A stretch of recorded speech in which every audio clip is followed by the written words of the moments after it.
নমস্কার, পাকবিচিত্রায় সকলকে স্বাগত জানাই। আমি আজ আপনাদের কাঁচা আমের রসগোল্লা বানিয়ে দেখাবো। এটি বানানো খুবই সহজ। আমি যেভাবে বানালাম আপনারা একবার বানিয়ে এভাবে খাবেন, দেখবেন খুব ভালো লাগবে।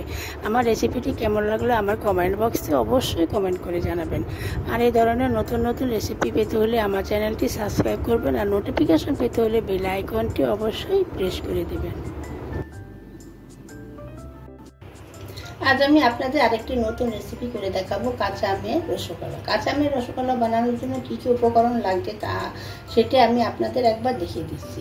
এখানে আমি দুধ নিয়েছি, প্যাকেট দুধ 500 গ্রাম। চিনি নিয়েছি কয়েক দানা, অল্প, চা চামচের 4 ভাগের 1 ভাগ। ময়দা নিয়েছি 1 টেবিল চামচ, আর সুজি নিয়েছি 1/2 টেবিল চামচ। এখানে 1 কাপ চিনি নিয়েছি। একটা হাফ কাঁচা আম আমি সরু লম্বা করে চার টুকরো করে নিয়েছি।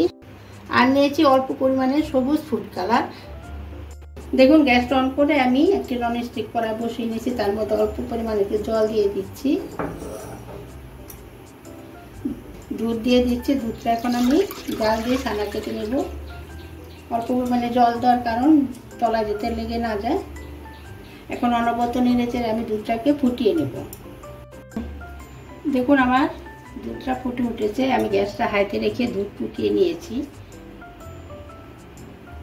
এখন গ্যাসটা মিডিয়াম করে দিয়েছি। এখন আমি ছানাটা ভিনেগার দিয়ে কেটে নেব। আপনারা চাইলে পাতিলেবু দিয়েও কাটতে পারেন। আমি 1 চামচ ভিনেগার দিয়ে দিচ্ছি, 2 চামচ ভিনেগার দিয়ে দিচ্ছি। হালকা হাতে নেড়ে চেড়ে দুধটাকে কাটিয়ে নেব। দেখুন, আমার ছানা কেটে গেছে। আমি 3 চামচ ভিনেগার দিয়ে ছানাটা কাটিয়ে নিচ্ছি। এখন গ্যাসটা বন্ধ করে দিচ্ছি, দিয়ে আমি ছানাটা ছেঁকে নিচ্ছি। দেখুন, আমি ছানাটা ছেঁকে নিচ্ছি। আমি একটা কাপড়ে ছেঁকে নিচ্ছি। আপনারা চাইলে স্টিলের ছাঁকনি বা যে কোনো ছাঁকনিতে ছেঁকে নিতে পারেন।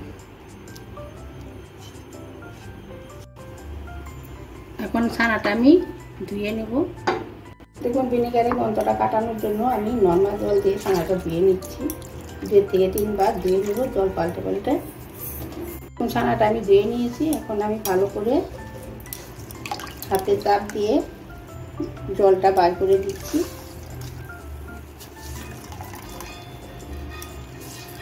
পুটলি বেঁধে নিয়েছি। এখন আমি এটাকে ছাঁকনির উপরে রেখে দেবো 15 মিনিট। মাঝে মাঝে হাত দিয়ে চাপ দিয়ে জলটা বের করে দেবো। আমার 15 মিনিট হয়ে গেছে। ছানাটা আমি একটা থালায় নিয়ে নিয়েছি। এখন ময়দা, চিনি, সুজি দিয়ে ভালো করে আমি একটু ম্যাশ করে নেব। হাতের এই জায়গাটা দিয়ে আমি ডলে ডলে ম্যাশ করে নেব।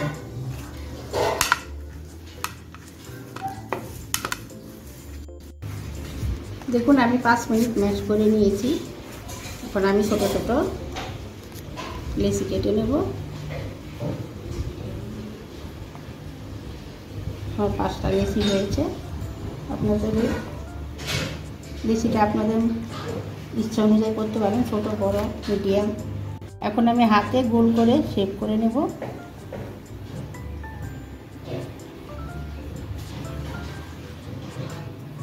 দেখুন, যাতে কোনো ক্র্যাক না থাকে মসৃণ করে এভাবে করে নিতে হবে। কোনো যদি ক্র্যাক থাকে তাহলে যখন শিরার মধ্যে বয়েল করবেন তখনই ফেটে যাবে। যদি ফেটে যায় গুল্লি করার সময় তাহলে আর একটু ম্যাশ করে নেবেন।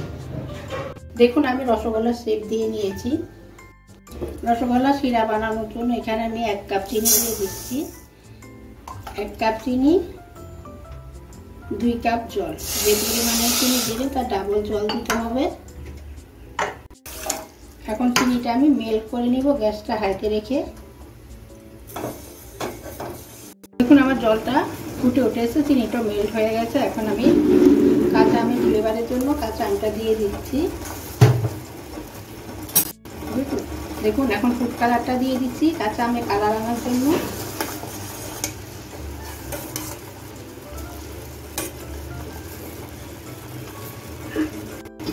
এখন এই রসগোল্লা শেপ দিয়ে নিয়েছি, এগুলি দিয়ে দিচ্ছি।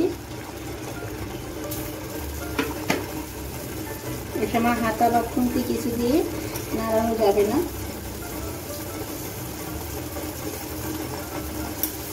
10 মিনিট এভাবে ফুটিয়ে নেব। মাঝখানে একবার নাড়িয়ে দিব। দেখুন আমার 5 মিনিট হয়েছে। এখন আমি এটা ধরে একটু নাড়িয়ে দিচ্ছি। দেখুন আমার 10 মিনিট হয়ে গেছে, আমি আরেকবার নাড়িয়ে দিচ্ছি।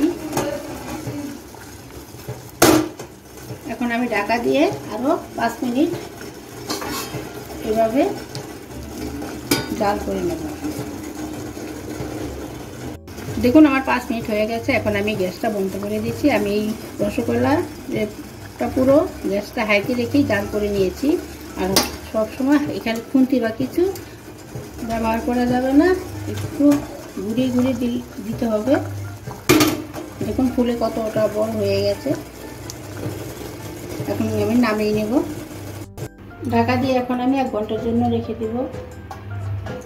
দেখুন আমার কাঁচা আমের রসগোল্লা তৈরি হয়ে গেছে। আমি যেভাবে বানালাম আপনারা সেভাবে বানিয়ে খাবেন, দেখবেন খুব ভালো লাগবে।